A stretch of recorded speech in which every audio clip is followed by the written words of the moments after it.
welcome to Wealth Redefined. I'm your host, Michael Reynolds, certified financial planner and owner of Elevation Financial on the web at elevationfinancial.com. Thanks for joining me today. Glad you are here. We're going to talk about S-Corps again today. I sometimes talk about S-Corps. Talked about it before, similar topic, but we're going to talk a little bit about some of the common myths around reasonable compensation for S-Corps. So reasonable compensation is one of the most misunderstood and kind of hotly debated topics for S-Corp owners. Despite it being very important, a lot of misconceptions continue to circulate, which can lead to problems, to IRS challenges, costly mistakes. So we're going to talk today about some of the myths around S-Corp compensation and how to avoid issues. So first, let's kind of recap and talk about what is reasonable compensation. So at its core, reasonable compensation is the salary that an S-Corp shareholder employee has to take for the service they provide to the business.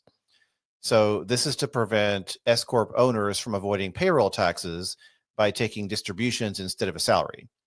And the IRS defines reasonable compensation as the value that would ordinarily be paid for like services by similar businesses under similar circumstances. So to simplify that a bit more, what would it cost to replace yourself in the business? Or what would another company pay you for the same responsibilities? That's kind of what it means. So it's important to be aware of this because the IRS has recently made reasonable compensation kind of a priority. Audits focusing on this have increased significantly. We've seen court cases over the past decade.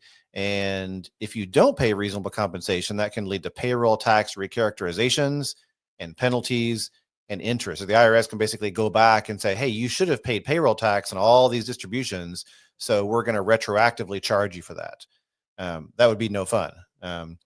There's lots of cases about this. There's one called the Watson case where the IRS recharacterized over $134,000 worth of distributions as wages, which resulted in almost $50,000 in additional taxes, penalties, and interest.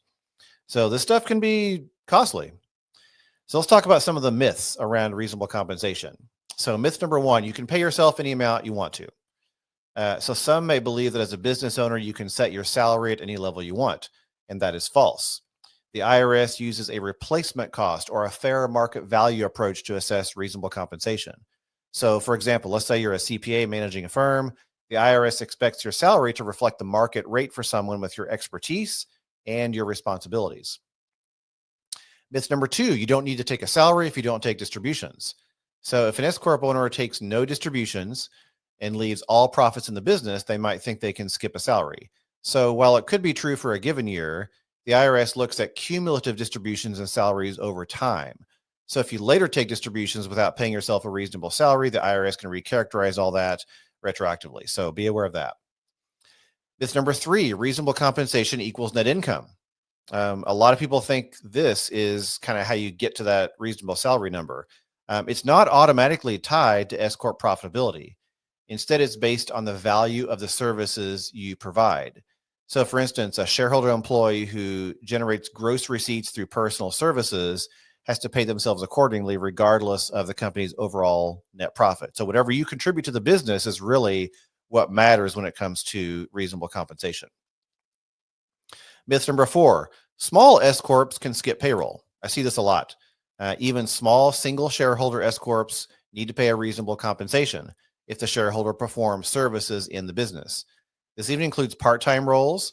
There's a case called the Davis case where a shareholder working only 12 hours per month had to pay herself $8 per hour in wages. Even part-time, you need to pay yourself something. Myth number five, a compensation agreement is enough. Having a compensation agreement alone does not shield you from scrutiny in this case. The agreement has to align with market data and be supported by credible documentation. Courts have dismissed agreements that were not, quote, arm's length or realistic. One case is the McAllery case. There's references in the blog post version of this. You can look these up. But agreements need to be reasonable and realistic. So how does the IRS evaluate reasonable compensation? So there's three main approaches the IRS uses. One is the cost approach, and that focuses on replacement cost by analyzing the shareholder's tasks and assigning wages based on skill level and time spent. And this is going to be the most common for small business. So the vast majority of the time, I see the cost approach making the most sense. There's also number 2, which is a market approach, and that compares shareholders' compensation to others in similar roles at similar companies. And 3 is the income approach. This allocates compensation based on a percentage of the company's gross receipts that are attributable to the shareholders' personal services. Like I said, the cost approach is by and large the vast majority of the time what makes sense for small business. So there's some real world cases and some lessons learned from these cases. So one is the Watson case, which I mentioned earlier. In this case, a CPA paid himself $24,000 in salary while taking $203,000 in distributions. The IRS argued that $24,000 was unreasonably low given his graduate degree, 20 years of experience, and full-time dedication to the firm. They determined his replacement cost to be $91,000, a little over $91,000 annually. And using this figure, the IRS recharacterized over $67,000 worth of distributions for each audited year, 2002 through 2003 are the years, and those are classified as wages. And that resulted in a total recharacterization of over $134,000. And again, this led to nearly $50,000 in back taxes, penalties, and interest, which was calculated by applying payroll tax rates, late payment penalties, and accrued interest over the years. And the court upheld the IRS's assessment, which really emphasizes the importance of credible documentation and reasonable compensation here. There's also the McAlroy case. McAlroy case. This was a real estate professional who argued also for a $24,000 salary, which interestingly enough, that number is basically what you can contribute to a 401k at the time. So it kind of was aligned with a perk there. But in this case, the real estate professional was found to have responsibilities warranting over $83,000 in salary. And the court looked at multiple roles, hours worked, and comparable wages to determine that reasonable figure. And again, these court cases are linked in the blog post version of this podcast episode. So you can go find that there. There's also one called the Glass Blocks case. An S-Corp owner with minimal income was still required to pay reasonable compensation because of improperly documented loans and distributions. And again, this case is also linked in the blog post. So this does happen. You do get issues with the IRS if you don't pay reasonable compensation a lot of times. I mean, sometimes, you won't get audited and, maybe nothing bad happens, but why take that risk? It's getting more and more attention from the IRS, and S-Corp compensation is something that is getting more scrutiny. So what are some best practices? How do you kind of stay aligned here with best practices? So one, document everything. Maintain records of how you determine your salary, use comparability data, industry wage surveys, job descriptions, use all this stuff to justify your compensation. Also, stress test your salary, evaluate your compensation against factors like your training, your experience, your duties, and your hours worked. Use some professional tools. There are services out there that can provide defensible compensation analyses, and auditors often accept these without any more challenge. They just say, okay, great, you did the analysis, we're good. Stay proactive.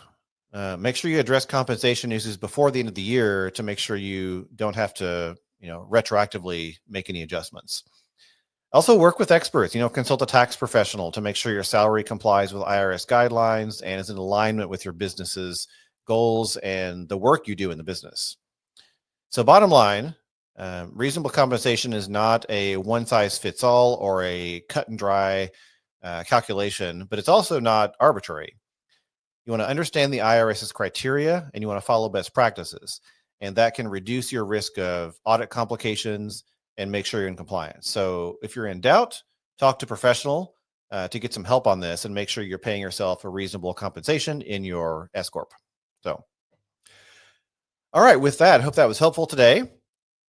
As always, you're welcome to reach out with any questions. You can reach me on my website at elevationfinancial.com.